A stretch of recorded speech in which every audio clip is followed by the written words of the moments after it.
Bonjour à tous, bienvenue à cette conférence avec Julia qui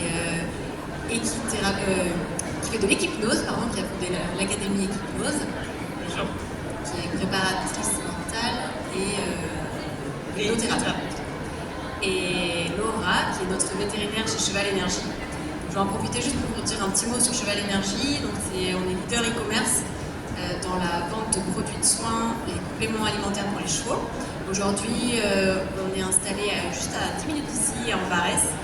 On a déménagé il y a 1 an et demi à peu près. Sur le site, vous pouvez retrouver à peu près 15 000 références, entre 200 et 250 marques. Donc n'hésitez pas à aller voir notre site, ce qu'on fait.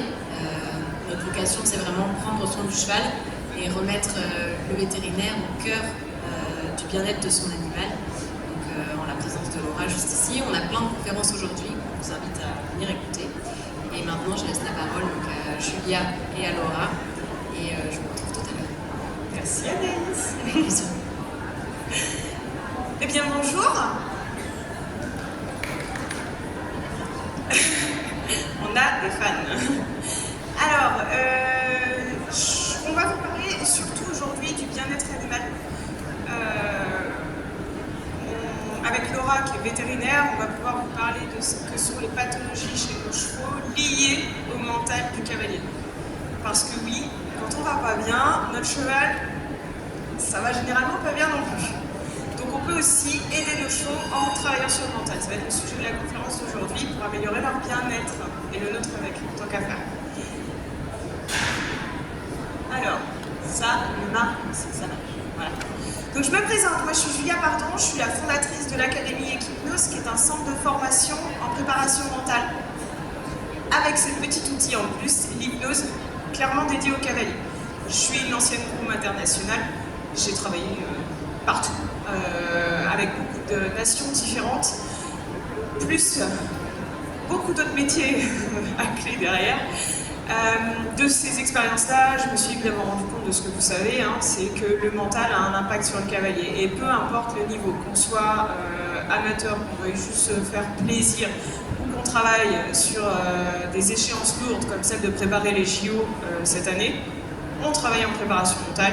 Aujourd'hui, c'est la clé de la réussite avec vos chevaux. Et puis, du coup, je vous présente ma collègue, Laura. Bonjour, donc moi je suis vétérinaire, je travaille maintenant chez Cheval Énergie. Donc de base je suis vétérinaire équin et j'ai également fait une formation en ostéopathie. Donc depuis 1 an à peu près,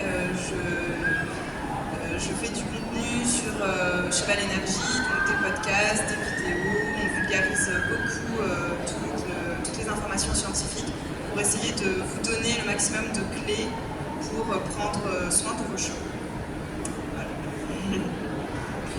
On est complémentaires. Une qui s'occupe des chevaux et une qui s'occupe du cavalier, à deux ça marche. Alors, Laura, je te laisse nous parler déjà des chevaux, de ce qu'on voit chez le cheval, et puis on enchaînera ensuite sur ce qui se passe chez vous. Donc vous avez tous déjà entendu que les chevaux sont des véritables éponges émotionnelles. On sait maintenant, il y a énormément de recherches, l'INRA travaille beaucoup dessus sur la manière dont les chevaux ressentent les émotions des humains.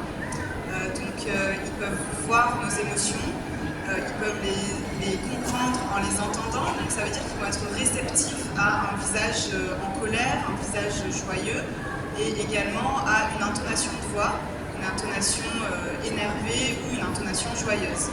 Ils vont également être réceptifs aux incohérences, il y a des études là-dessus également, entre un visage joyeux et une intonation de voix en colère ou l'inverse. Des fois on essaye de mentir, mais eux, difficile de leur mentir. Donc ça, ils vont le ressentir. Ils vont également ressentir tout ce qui est augmentation de notre fréquence respiratoire, fréquence cardiaque, etc. Donc il y a un phénomène qu'on appelle la contagion émotionnelle qui fonctionne très bien entre chevaux. Donc c'est ce qu'on voit par exemple, un cheval qui va être réceptif à un stimulus, qui va avoir peur de quelque chose. Les chevaux autour du même troupeau vont de suite capter qu'il y a un phénomène, un stress, et donc ils vont réagir à ça. Également y être sensible par rapport à nous, c'est-à-dire que quand on va être sur leur dos et qu'on va avoir une augmentation de notre fréquence cardiaque, etc., ils vont ressentir tout ça. Donc sinon on a un stress, on va leur transmettre finalement ce stress. Donc donc en concours, etc., face à en balade, ça peut être voilà, n'importe quel élément de stress. Donc on va transmettre finalement tout ça à nos chevaux. Par quel biais on va les transmettre et qu'est-ce que ça va faire également chez eux. Donc, quand on est à cheval, on a finalement 3 modes de communication physique avec lui, donc ça passe principalement par les mains, le bassin et les jambes, donc c'est toutes les aides qu'on a à notre disposition pour lui faire passer des messages. Donc toutes ces crispations physiques et ces tensions physiques et émotionnelles, on va finalement les transmettre également par ces biais-là. Donc ça c'est l'objet, donc on va transmettre notre stress et on peut créer donc, des dysfonctions chez le cheval. Donc si on est crispé, entre nos jambes, quand on est à cheval, on a finalement le grille costal du cheval et sous le grille costal, il y a l'organe numéro 1 de l'émotionnel chez tous les êtres tous les mammifères. Donc chez nous c'est pareil, donc c'est le diaphragme. Quand on a peur, quand on est stressé, comme moi maintenant, toi peut-être, on se met à avoir une respiration un peu plus saccadée, on se sent un peu moins à l'aise, et là tout de suite, bam, c'est le diaphragme qui se contracte. Donc chez le cheval, quand on va être tendu, on va lui transmettre nos tensions, et le diaphragme va se contracter. Le diaphragme, c'est un muscle qui est central dans le corps, donc il est vraiment, il sépare finalement la cavité abdominale de la cavité thoracique, et il est en lien avec tout. Il s'accroche sous les vertèbres, il est en lien avec les muscles de l'engagement, qu'on appelle les psoas. Il va également être en lien avec tous les fascias, les tissus profonds dans le corps, et jusqu'au cervical. Donc en fait, un diaphragme contracté, il est très fort pour se contracter, il va pouvoir finalement, par tous ces biais-là, entraîner des défauts d'engagement, des tensions au niveau du dos, des tensions au niveau des cervicales, jusqu'à des tensions de la mâchoire. Et juste derrière le diaphragme, on a aussi l'estomac. Et donc l'estomac, on sait quand on est stressé, on peut avoir un peu mal au ventre. Chez le cheval, c'est pareil et c'est encore plus développé. Donc un cheval stressé, il va produire plus d'acidité gastrique, il va être plus sensible aux ulcères. Et donc par toutes ces réactions en chaîne vont entraîner des potentielles dysfonctions viscérales, des tensions viscérales sur lesquelles en ostéopathie on va pouvoir agir. Et également pareil, quand on est stressé, tendu, on va avoir tendance à se crisper. Donc finalement des crispations dans le corps, une main crispée, ça va physiquement aller agir sur le cheval. Donc quand on va crisper notre main, on va avoir des tensions au niveau de la mâchoire, les muscles de la mastication qui vont se contracter. Ça va pouvoir se répercuter au niveau de la nuque, au niveau des cervicales. Et donc par exemple quand on manipule un cheval, on a beaucoup de corrélations entre finalement la main forte du cavalier, si le cavalier est droitier, et des tensions sur la mâchoire du côté droit du cheval. L'inverse, le cavalier est gaucher, c'est pas tout le temps le cas, pardon, mais ça se vérifie très très souvent. Donc voilà. Et il y a aussi énormément d'études qui tentent à prouver que des dysfonctions, par exemple au niveau du bassin chez le cavalier, entraînent également des dysfonctions du côté opposé chez le cheval. Donc si on est un petit peu tendu, un petit peu tout tordu comme ça, et ben on va pouvoir transmettre ça à notre cheval, et finalement si on a des tensions à droite au niveau du bassin, lui il aura plutôt des tensions à gauche au niveau du bassin. C'est toute l'histoire du centaure. Finalement quand on est sur le cheval, on est un organisme, et donc on lui transmet toutes nos tensions, tout notre stress. Et donc Julia va nous expliquer comment pallier à ça. Oui, bah écoutez, alors elle a totalement raison, c'est-à-dire que si vous ressentez quelque chose, une émotion, vous allez avoir un comportement de toute façon physique et physiologique qui va impacter votre cheval. Et l'idée vraiment c'est d'aller changer ça pour améliorer le bien-être de nos chevaux. Alors, la préparation mentale, vous connaissez ? Vous en avez déjà fait ? C'est large, c'est très large comme sujet. La préparation mentale, c'est vraiment un mot qui aujourd'hui englobe beaucoup de techniques et d'approches différentes. L'idée, c'est que c'est en fait une multitude d'outils et qui vont être utilisés avec des méthodes précises d'accompagnement pour aller créer du changement dans l'amélioration de vos performances et votre gestion émotionnelle. Donc, elle est là pour un paquet de sensations que vous connaissez certainement, c'est-à-dire je vais sur mon paddock et je sens cette énergie de tous les cavaliers qui sont légèrement stressés. Hein. On connaît tous un paddock. Et ce qui s'y passe, c'est un endroit où personne n'a envie d'être en réalité, mais vos chevaux, c'est pareil.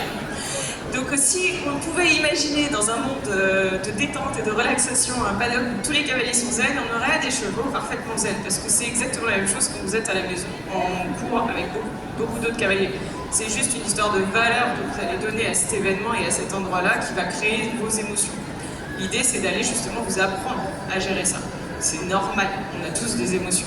Il y a aussi des émotions qui sont liées à une chute ou derrière. Vous avez des cavaliers qui vont avoir peur de sauter un bidet parce qu'ils sont déjà tombés dessus. Ou alors des cavaliers qui vont avoir peur de franchir le cap des 1 mètre parce que dans la tête, ça leur met une barrière mentale.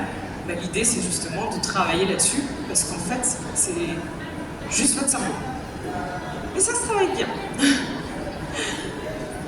Alors, si ça bouge... Ok. Là, je vais vous expliquer brièvement à quoi ça ressemble dans votre tête, histoire de démystifier et de déculpabiliser sur ce qui se passe quand vous êtes à cheval. Il y a vraiment 3 étapes distinctes. La première, c'est votre cerveau reptilien, c'est l'instinct de survie. Ce cerveau reptilien, il va agir en priorité avant toutes les autres parties cérébrales. Exemple, je me casse la figure, là je tombe, je rate la marche. Je vais d'abord mettre mes mains devant moi pour essayer de me rattraper avant de me demander si j'ai fait mes lacets ou pourquoi je me suis retrouvée là. Toujours. C'est votre reptilien qui va agir et primer sur tous vos comportements. Il est vraiment votre meilleur allié. La problématique, c'est que quand il se retrouve dans une situation où il a, lui, peur pour vous, exemple, je suis tombée sur ce bidet et depuis j'arrive plus à sauter le bidet, il va faire une association. C'est-à-dire que vous connaissez tous des cavaliers qui disent ah ben maintenant je veux plus monter de grands chevaux, ou alors j'ai peur des chevaux gris, ou alors c'est fini pour le bidet, parce qu'en fait le cerveau, quand il se retrouve dans une situation qui lui a fait peur à un moment donné pour vous dans votre vie, bah, il va redéclencher des protections. Il va se dire oula, ça c'est une situation qui met mon humain en danger, je vais le protéger. Et là vous connaissez tous, hein, je me tends, je me crispe, je lâche tout, enfin bref. Tous ces magnifiques comportements qu'on est capable d'avoir, et ces moments où on se dit mais je sais que ça va, mais je peux rien faire parce que je fais des trucs mais je sais pas pourquoi. C'est la particularité du cerveau reptilien, c'est qu'il a aucun raisonnement. Ça c'est votre haute partie cérébrale derrière, mais d'abord il faut passer cette étape de la peur. En gros c'est comme des portes. Si votre cerveau reptilien par contre estime que vous êtes dans une situation où vous risquez pas votre vie à ses yeux et que tout va bien, il va ouvrir la porte. On a une deuxième étape. Le limbique, ça c'est vos émotions. Est-ce qu'on regarde? Ah, ça en général, il va vous bloquer la porte et il va dire bah, reste là. Ça c'est pas agréable pour lui. C'est négatif dans sa manière de représentation en fait. Et donc il va vous laisser là. Ou peur du jugement, enfin voilà, toutes les émotions que vous pouvez connaître, hein, le stress, etc. Ça va vous laisser à cet endroit-là. Le problème c'est qu'on a vraiment besoin d'ouvrir la porte pour accéder à notre cher et tendre néocortex. Là, le cortex en fait préfrontal qui est là, c'est votre lucidité, c'est votre réflexion, c'est l'instant présent, c'est en fait votre concentration, c'est tout ce dont vous avez besoin. Mais pour pouvoir accéder à ça, il faut passer les 2 autres. Et c'est là qu'en fait vous bloquez. Et c'est humain, jusque-là, normal. C'est lié à des expériences de vie et ça se travaille. D'où la préparation mentale ou l'hypnose que moi je vais pratiquer un peu plus de mon côté. Vous avez des questions là-dessus? Sois sage, c'est bien. Alors, ok. Votre mental, votre physiologie, ce qui se passe à l'intérieur de votre corps, et votre physique sont liés. Tout le temps. Exemple, je pense que dimanche, je suis en concours et ça va très mal se passer pour moi, parce que j'aime pas l'endroit, parce qu'il y a mes parents qui viennent me voir, etc. Eh ben, physiologiquement, là-dedans, il y a des nœuds, des boules, enfin, vous les connaissez, les expressions. Et physiquement, bah, vous allez vous tendre, vous allez bloquer, enfin, voilà, plein de comportements, et en tout cas, ça va pas être agréable. Notre travail en prépa mentale, c'est d'aller créer du changement dans ces boucles-là. C'est-à-dire que si vous changez, que ce soit votre mental, votre physiologie ou votre physique, tout change. Exemple, pour gérer une émotion, mentalement, au lieu de me dire ça va pas bien se passer, je vais plutôt essayer de parler positif en me disant bah, je vais passer un super moment avec mon cheval. déjà là, quand on commence à changer un peu son discours interne, bah, ça va changer notre physiologie, notre physique. Et ça tombe bien parce que tout ça, là, ce truc, vous connaissez le hamster et toutes nos pensées qu'on est capable de se mettre, c'est sur votre cheval. C'est-à-dire que là, en dessous de tout ça, on a un cheval qui est à l'instant présent, qui regarde les petits oiseaux et qui a certainement rien demandé, en tout cas pas de se prendre votre bagage émotionnel. Donc l'idée, c'est de communiquer correctement en mode cheval, mais lui, il n'a pas ce cortex préfrontal qui vous fait vivre tout ce truc-là. Lui, il interprète juste exactement qui vous êtes maintenant. Le chevaux, c'est, quand on étudie l'éthologie, c'est-à-dire vraiment le comportement animal dans un troupeau, un animal qui va avoir trois possibilités, trois comportements, c'est la fuite, l'attaque, la sidération. Ça, tout le monde connaît. Le cheval va avoir plus de fuite que d'attaque et de sidération, mais il en est parfaitement capable aussi. Et il va juste réagir en fonction de ça, avec ces trois codes-là. Ça reste un animal de troupeau, ça reste un animal qui a besoin d'une sécurité en fait dans son troupeau. Si les chevaux, on a pu en faire des outils de guerre, de mine ou de saut d'obstacles ou autre chose, c'est uniquement parce que pour lui c'est ok, c'est un troupeau qui fonctionne. Vous faites partie de son troupeau, comme le palefrenier va faire partie de son troupeau, comme le cheval du box à côté fera partie de son troupeau. Et tout l'équilibre est là. Et il fait les choses parce qu'il se sent bien dans son troupeau. Si à un moment son cavalier, c'est-à-dire son pote de troupeau, qui à ce moment-là est son leader, commence à lui dire « ça fait peur », bah il se barre. Il s'arrête, il active ou il charge, enfin vous connaissez tous les comportements de l'animal. Il réagit juste à qui vous êtes. Et tout le temps. Vous prenez votre cheval, vous pouvez toujours vous dire mon cheval est comme ça, je vous prouverai que c'est faux. On peut même mettre un autre cavalier dessus, ce sera pas le même. Il sera juste le miroir de vous, de ce qui se passe dans ce schéma-là. L'idée c'est de changer le schéma. Ça s'apprend, ça se change, heureusement. Et on peut le changer de plein de manières différentes. Le mental, on va le changer par exemple avec de l'hypnose, avec un discours interne différent, des techniques voilà, qui sont là. Mais on peut aussi changer cette boucle en passant par d'autres domaines. C'est-à-dire, quand on va passer par le physique, on va passer par... je sais pas, vous savez que pour gérer une émotion, on peut des fois aller faire un sprint, ça va lâcher le mental, et physiologiquement, ça va être plus confortable. On peut aussi considérer que le yoga, c'est une manière physique d'aller créer du changement dans cette boucle des trois perceptions. Et puis tout le reste change. La physiologie, c'est la cohérence cardiaque qui va venir changer ça, ce qui se passe à l'intérieur de votre corps. Des exercices de cohérence cardiaque, c'est facile, gratuit et disponible en permanence. L'avantage de la cohérence cardiaque, c'est que vous n'avez pas besoin de réfléchir. Changer son discours interne, des fois c'est dur. On est dans un système où on a vraiment tellement peur, le regard, le jugement, etc. que du coup on a du mal à changer cette partie-là. Et bien moi je vais vous dire, tapez sur de la physiologie, allez faire de la cohérence cardiaque, faites un exercice simple, ne serait-ce que prendre une grande inspiration et expirer. Ça va changer en fait le mouvement de votre diaphragme, ça va changer l'amplitude de votre capacité respiratoire. Et puis quand du coup, ça va changer ce qui se passe dans votre mental et dans votre physique également, tout ça, ça va aussi changer votre cheval.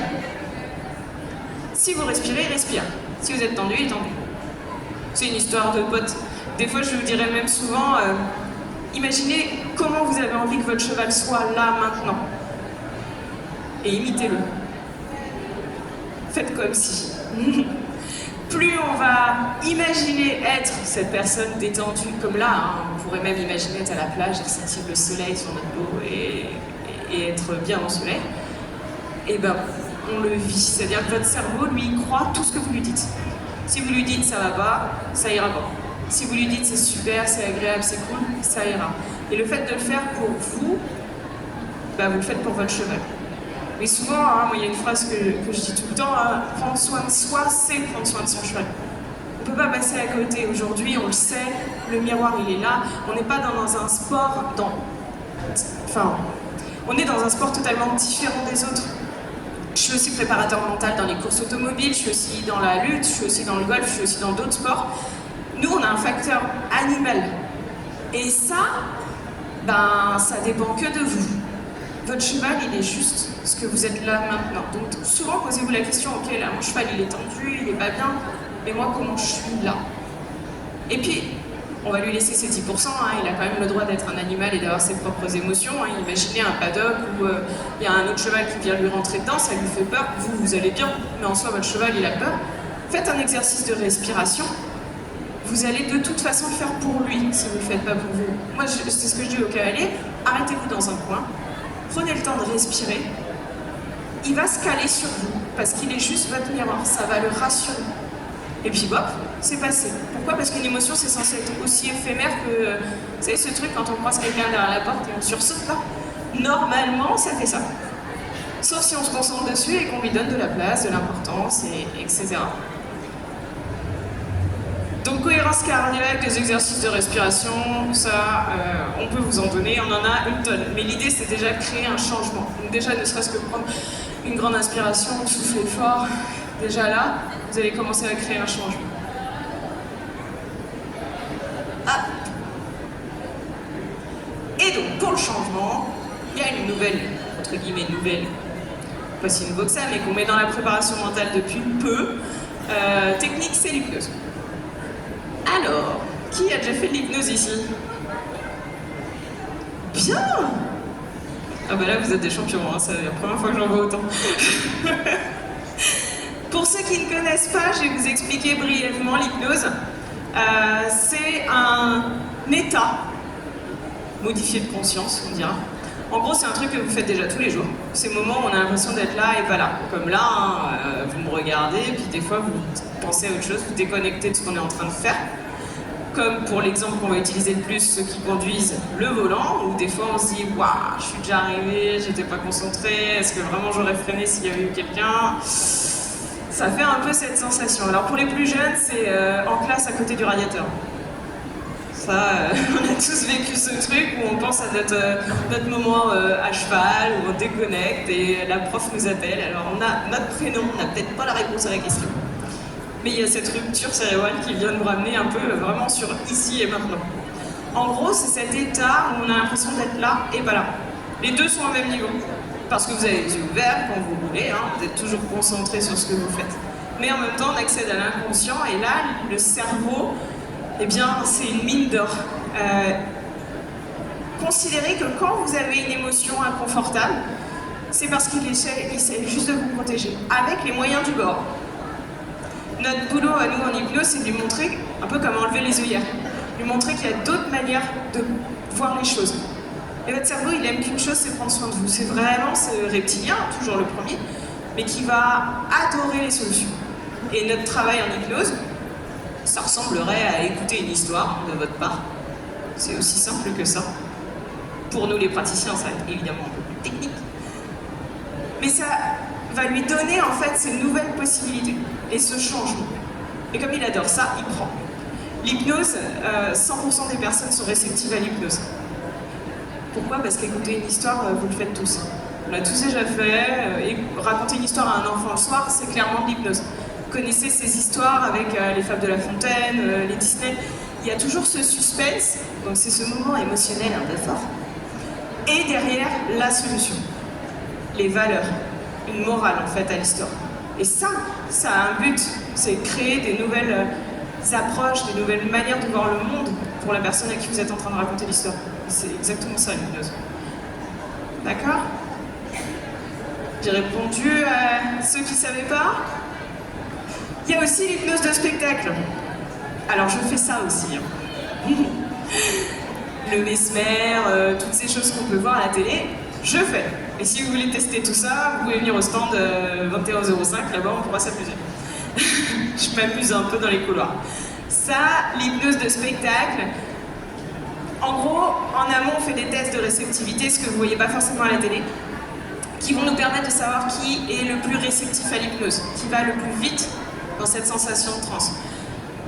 Il y a 30% des personnes qui sont réceptives à l'hypnose de spectacle en Occident. Parce que vous allez en Inde, vous êtes à 99%. C'est une philosophie pour eux de faire de l'hypnose, donc c'est ok. Ils savent que c'est agréable, ils savent que c'est cool. Nous, on a un peu plus de barrières, et du coup, clairement, si vous ne voulez pas, ça ne marchera jamais. Donc si vous n'avez pas envie de faire de spectacle, eh ben, ça ne marchera pas. Bon, après, il faut venir me voir. Je vais vous amener, en fait, ces sensations agréables. D'accord? Et donc en fait, comme je suis hypnothérapeute et hypnotiseur de spectacle, et une ancienne groom internationale, et propriétaire de show, et d'écurie, enfin bref, avec un panel de compétences dans les cheveux, eh bien, ces expériences-là m'ont permis de voir qu'on peut faire quelque chose de rapide. C'est-à-dire qu'en fait, l'hypnose, c'est simple. C'est pas un don. On va à l'école et on l'apprend. C'est hyper facile. Alors pendant 5 jours, non, c'est dur. Mais après, c'est vraiment simple. C'est s'amuser. C'est des outils qui, pour moi, devraient être donnés à tout le monde. Parce que vous, je ne sais pas s'il y a des enseignants d'équitation ici. Il y en a une là. Donc, j'imagine que vous savez ce que c'est de vous retrouver avec un cavalier qui a une barrière émotionnelle et de ne pas réussir à avancer avec lui dans vos outils en fait, de prof. On manque de compétences en fait, là-dessus aujourd'hui. Et ça peut nous faire perdre quelques années de travail avec des cavaliers alors qu'en 1 ou 2 séances d'hypnose, c'était réglé.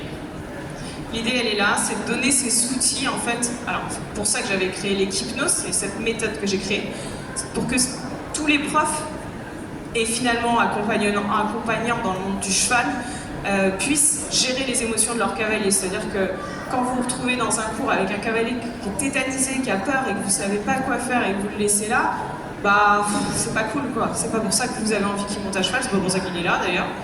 Et ça stoppe son évolution. Alors que si on vous donnait juste ces techniques rapides d'hypnose, bah, vous gérez l'émotion en 30 secondes et il repart faire son cours. Et là, la technique, elle est là. C'est-à-dire que l'équipnose, en fait, c'est une popote que j'ai créée, où on a mélangé hypnose de spectacle, c'est-à-dire rapidité, en fait, et hypnose thérapeutique, changement. Et donc, l'équipnose, le but, c'est d'avoir des cavaliers qui sont à cheval en carrière, face à une problématique, créer du changement tout de suite et les faire repartir sur leur problématique. C'est instantané. Parce que le cerveau, je vous le dis, il adore ça. Alors, normalement, on a une petite vidéo là. Et normalement... je vais la mettre. Ça, c'est une vidéo qui va vous montrer, pendant un stage qu'on a fait il n'y a pas longtemps, à cet hiver, ce à quoi consiste l'équipnose, à quoi ça ressemble. Et je débriefe avec vous après.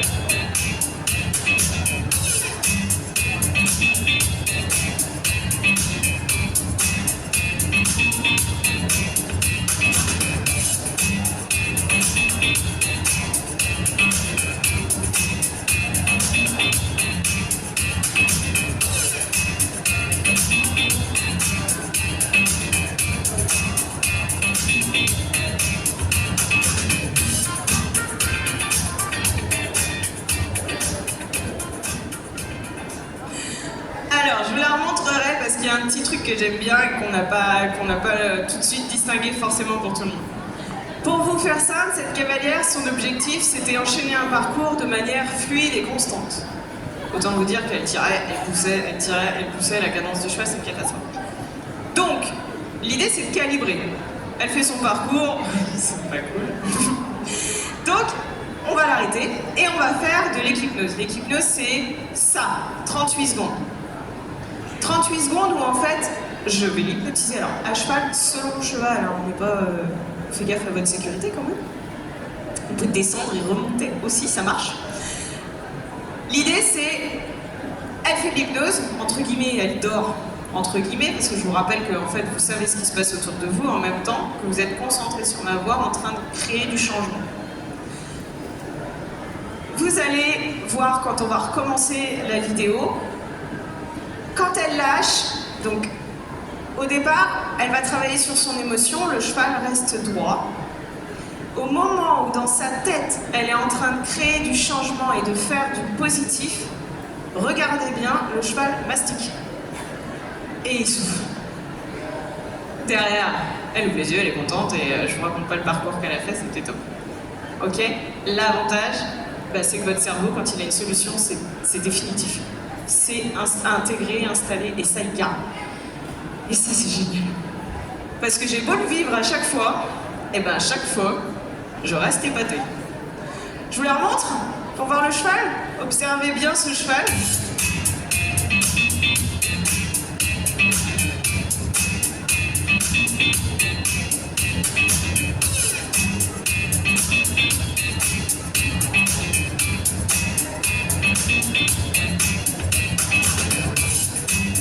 C'est maintenant.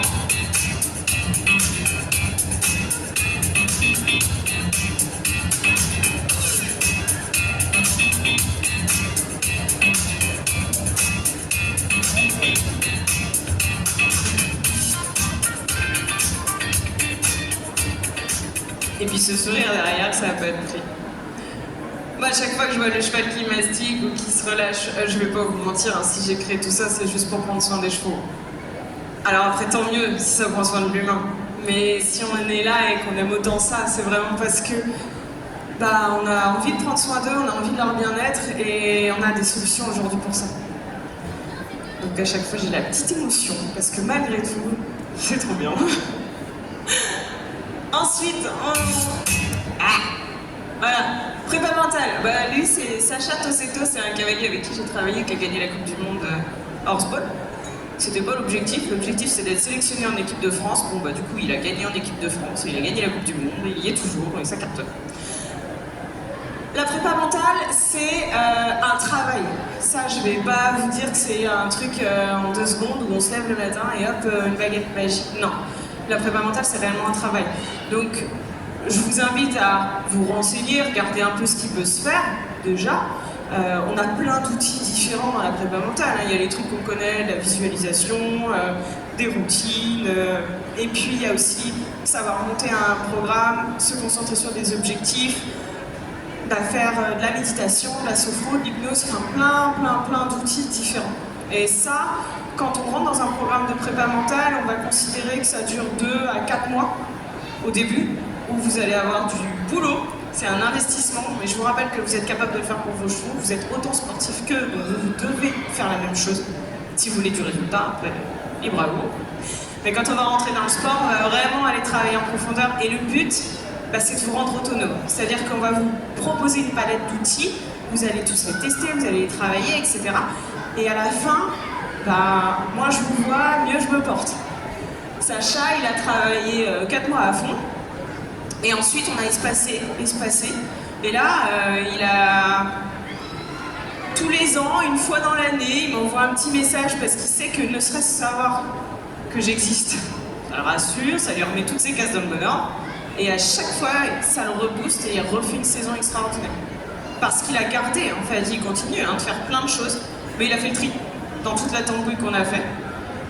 Et aujourd'hui, il est autonome dans son sport, c'est l'idée. Après, vous êtes des humains, si un jour il y a une autre émotion qui arrive, un problème de vie ou autre chose, on se prépare.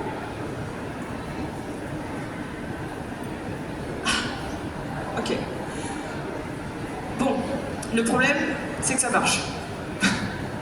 Du coup, j'étais débordée. Et aujourd'hui, j'ai 800 patients, j'avais 3 mois d'attente, je pouvais plus suivre personne. Et l'idée, c'était ok, j'ai beaucoup de demandes, mais qu'est-ce que je fais avec toutes ces personnes-là? J'ai pas de solution à leur transmettre, et puis du coup, c'est un peu frustrant. J'ai cherché des gens dans le milieu du cheval qui avaient un peu toutes ces compétences-là, ça court pas les rues. Du coup, je les ai créés. Aujourd'hui, on a monté un centre de formation qui a 1 an et demi, 2 ans, où on va vous former en fait à tous ces outils sur plusieurs étapes. Mon rêve, mon plus grand rêve, ce serait que tout le monde puisse accéder à ces compétences-là, déjà pour soi, et puis pour gérer les cavaliers quand on est en cours ou sur un paddock, les coacher dans le bon sens. Des fois, vous connaissez ces mots qui sont un peu agressifs, ça ne marche pas. Ça ne marche pas. Si vous dites à un pote t'es nul, tu vas jamais y arriver, vous attendez pas des miracles. Ça marche aussi sur votre discours interne. Je parle pour tous ceux qui se parlent même de manière très très négative en général. Essayez de vous dire comment je parlerai à un pote, déjà ça va changer les choses, ça fait du bien, parce que je suis sûre que vous ne l'agresseriez pas de la même manière. Donc aujourd'hui on a 3 formations. L'hypnose, c'était la méthode que vous avez vue juste avant, rapide. L'idée c'était juste de donner en fait cet outil d'hypnose rapide pour que les enseignants ou les physiothérapeutes, les kinés ou autre chose, enfin plein de praticiens de médecine de bien-être, on va dire, dans l'équitation, aient des compétences nouvelles. Ensuite, ils ont aimé, donc ils ont voulu apprendre à faire de l'arrêt de tabac, de la perte de poids, des gestions traumatiques. Donc on a créé une deuxième formation qui est hypnothérapeute, c'est-à-dire qu'avec cette formation-là, les élèves ressortent avec la possibilité d'ouvrir un cabinet et d'être hypnothérapeute général. Voilà, donc ça c'était pas du tout mon objectif de base, mais bon, ça a plu, alors ma foi, c'est le module 2. Et puis la troisième formation, c'est prépa mentale. C'est encore une formation différente. C'est une formation qui va être beaucoup plus large, avec des intervenants différents, et qui va vous donner en fait plein d'outils variés pour pouvoir accompagner le cavalier sur du long terme. Alors, on est où là-dedans? Ah oui, et j'organise aussi des stages. Des stages dans les écuries d'une journée où le matin on va faire de la théorie, une atmosphère de groupe, voir qui a besoin de quoi, quels sont les objectifs un peu du groupe, donner les outils de prépa mentale qui peuvent être utiles pour chacun, les pratiquer ensemble le matin, faire une hypnose aussi de groupe, comme ça c'est sympa. Et l'après-midi, à cheval. Et là, le coach est forcément là et adore les mettre dans ce petit moment problématique chez le cavalier, où là on va travailler. On crée du changement dans la journée. L'idée c'est vraiment de faire une découverte de base, mais en même temps autant que ça vous apporte quelque chose. Moi je peux pas m'empêcher de vous apporter des trucs. Et voilà. Donc l'Académie Equipnose, elle a un stand au 2105 avec la MFR de Fontvieille, qui est une école avec laquelle je travaille, je suis intervenante à la MFR. Je vous invite à passer nous voir si vous voulez faire des tests de réceptivité à l'hypnose, on peut aussi s'amuser. Et puis là, ce que je vous propose, c'est de prendre la parole. Est-ce que quelqu'un a des questions? Ah, tu veux une démo? Oui, attendez, j'ai le micro. Je vais juste prendre 2 minutes parce que... Alors en fait, je vais vous montrer Audrey. Pourquoi Audrey? Parce que c'est facile pour moi, parce que c'est déjà une de mes patientes. Alors, il faut savoir qu'en hypnose rapide, ça marche parce que je l'ai déjà vue. Sinon, je vais devoir prendre 5 minutes de plus avec elle pour pouvoir faire ce que je vais montrer là. D'accord? L'idée, c'est de vous montrer que ça va très très vite, de l'hypnose. Est-ce que tu peux tenir le micro?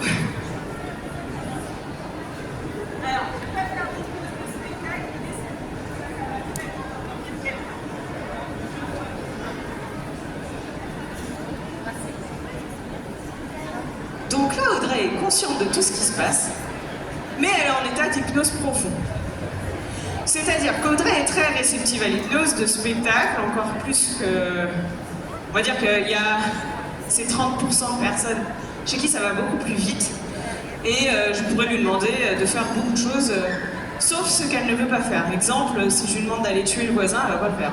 Ça, je vais vous dire, votre cerveau reptilien, heureusement il est là, il vous protège. Mais là, pendant que je vous parle, elle vit le meilleur moment de sa vie, c'est de la détente, c'est cool. Alors, on va pas faire de spectacle là maintenant, mais l'idée c'est de vous montrer à quel point ça va très vite de mettre quelqu'un sous hypnose. Et là, je pourrais lui traiter son émotion, je l'ai fait là en 2 minutes pour une cavalière qui est sur la piste par là, qui est déjà une de mes élèves aussi, enfin une de mes patientes. L'idée c'est, ok, j'ai du stress, j'ai la boule au ventre, et on va regarder la boule au ventre, on va l'enlever, on va mettre quelque chose d'agréable à la place. Audrey, au décompte de 1 à 3, tu vas revenir à nous parfaitement éveillé. À 1, tu vas reprendre conscience que tu es là, par terre, avec tout le monde autour de toi.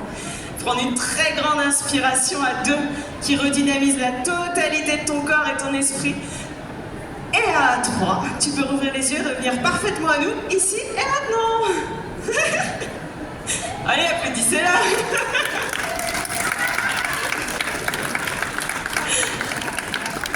Alors, est-ce que je peux même continuer à le faire, Audrey?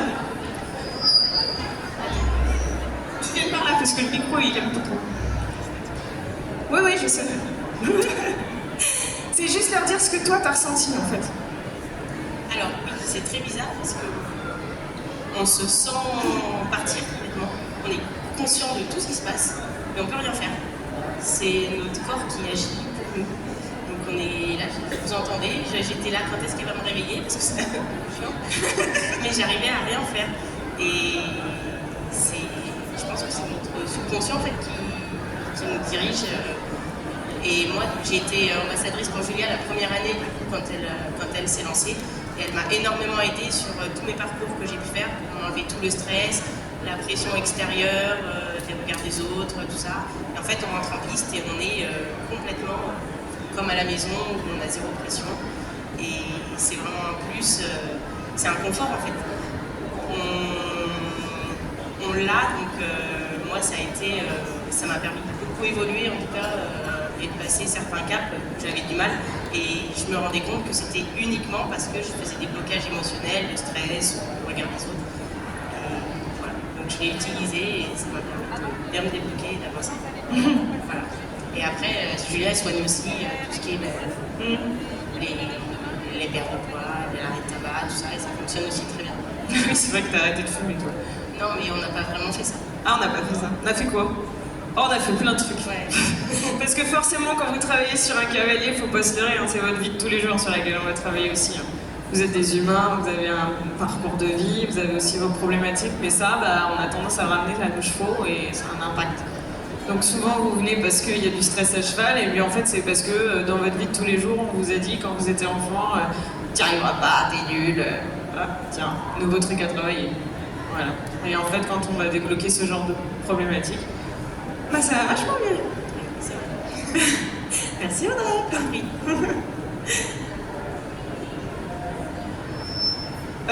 Oui, on va faire chacun votre tour. Alors, il faut juste mettre le micro à ce niveau-là. Oui, j'aimerais juste savoir comment l'état d'hypnose il a été induit là. Parce que ça allait très très vite du coup on n'a rien vu, mais il y a dû avoir quelque chose pour le déclencher. Alors, avec Audrey, j'ai besoin de rien. C'est une induction juste, elle sait. Il y a une rupture en fait. Vous connaissez la technique? Ok, il y a une rupture qui s'est faite mais qui est très très rapide. Mais c'est de la rupture. Enfin, c'est du spectacle. C'est les outils rapides de spectacle qu'on met en place à ce moment-là. Oui, bonjour. Bonjour. J'aurais souhaité savoir, dans le cas d'une hypersensibilité de la personne, c'est-à-dire, on est tous sensibles, hypersensibles, mais plus, c'est-à-dire c'est un ressenti dans le corps une osmose entre le cheval et la personne, c'est-à-dire si on sent le stress, ça passe par le corps. Comment vous gérez ça en fait? Est-ce que vous avez une technique, une clé? La physiologie, là c'était justement le stress, c'est le mental, la physiologie c'est ce que vous ressentez là dans le corps. Donc l'idée ça va être de trouver un outil, peu importe lequel, mais tout est possible. Donc ça peut être de la respiration, ça peut être de l'hypnose, ça peut être plein de choses, des ancrages, voilà. Oui, l'ancrage, d'accord. Ouais. Avec plaisir. Quelqu'un a une question?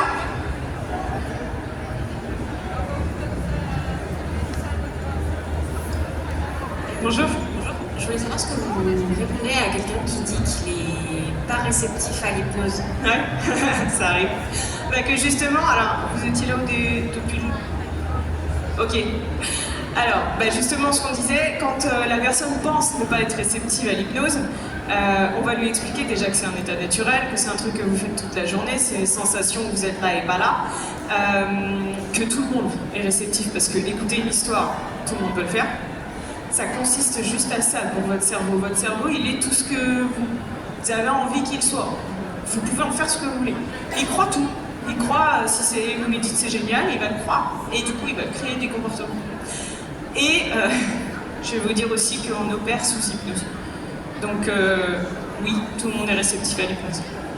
Ça va comme réponse pour vous? Oui, c'est parfait. Bien. D'autres questions? Droite, gauche, je recule. Bon, apparemment... Ah, non. C'est bien, ça me fait marcher. Est-ce que vous avez des limites, en fait, des personnes que vous refuserez d'hypnotiser? Je cherche mes mots, là, ça va partir. La schizophrénie. Là, on le fait qu'en milieu médical. Et l'alcoolisme, que sous certaines conditions, vraiment avec accompagnement médecin, enfin là j'ai tout un protocole où l'alcool c'est dangereux, on ne peut pas arrêter quelqu'un du jour au lendemain, on peut le tuer. Donc on travaille ça en partenariat avec des médecins. D'accord. Et après, tout ce qui est enfant dans la clientèle, par exemple. À partir de 7 ans. Et est-ce que si vous êtes coach en hypnose, vous avez le droit, entre guillemets, d'hypnotiser n'importe qui sans autorisation des parents Bon, moi je vous recommande toujours d'en parler aux parents. Enfin, à un moment, il faut être logique. Maintenant, les parents ils adhèrent vite hein, quand il y a une solution pour leur enfant. J'ai absolument aucun parent qui m'a dit je veux pas le faire pour mon enfant. Et en général, ils m'appellent surtout pour le faire pour leur enfant. Mais, on travaille aussi avec les parents souvent. D'accord.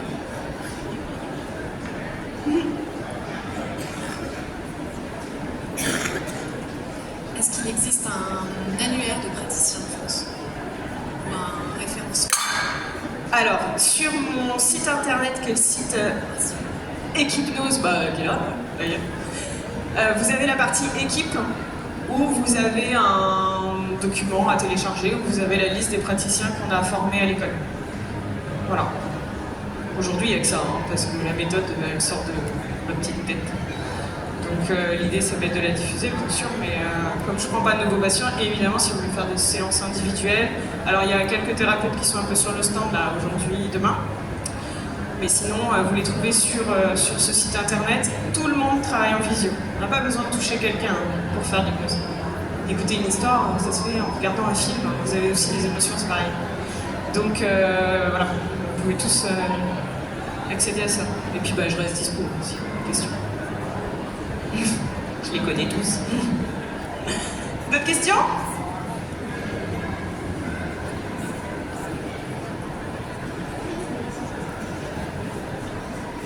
Bonjour, tout à l'heure vous avez dit que c'était à partir de 7 ans. Oui. Pourquoi? Parce que le cortex préfrontal, il n'est pas développé. En gros, l'enfant de moins de 7 ans, c'est le miroir des parents. Quand vous posez la question sur « tiens, mon enfant, il a tel comportement », c'est pareil. Comparez l'enfant à votre cheval. La même chose. Clairement, c'est le cerveau en fait qui n'est pas encore assez développé. Par contre, à partir de 7 ans, il va commencer à pouvoir se concentrer, à pouvoir imaginer et à pouvoir créer sa propre représentation du monde. Donc là, on va commencer à pouvoir changer.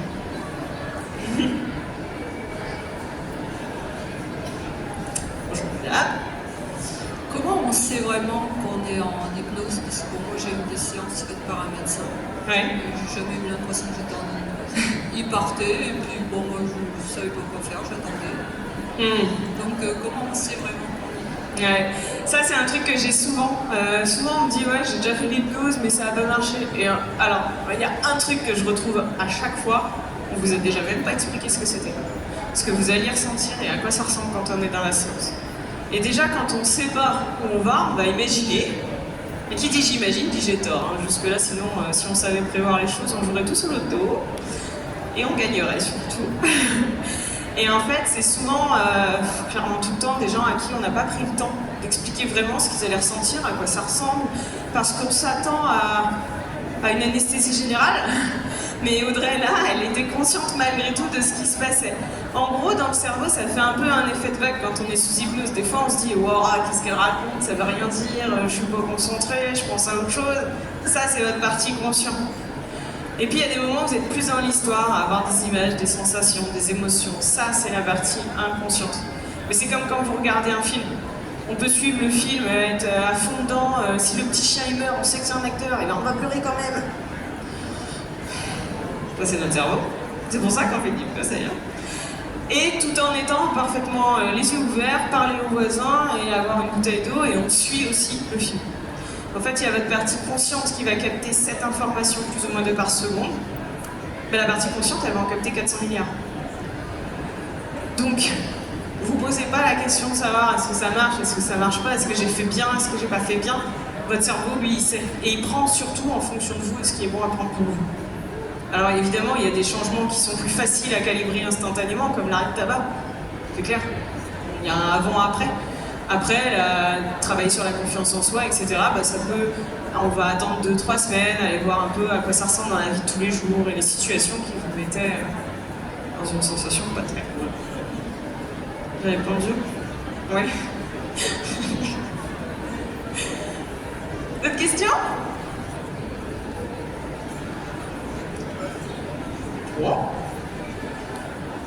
Et ben, dans ce cas, on a fini. Je vous remercie pour l'attention que vous avez portée à nos objectifs et à nos paroles.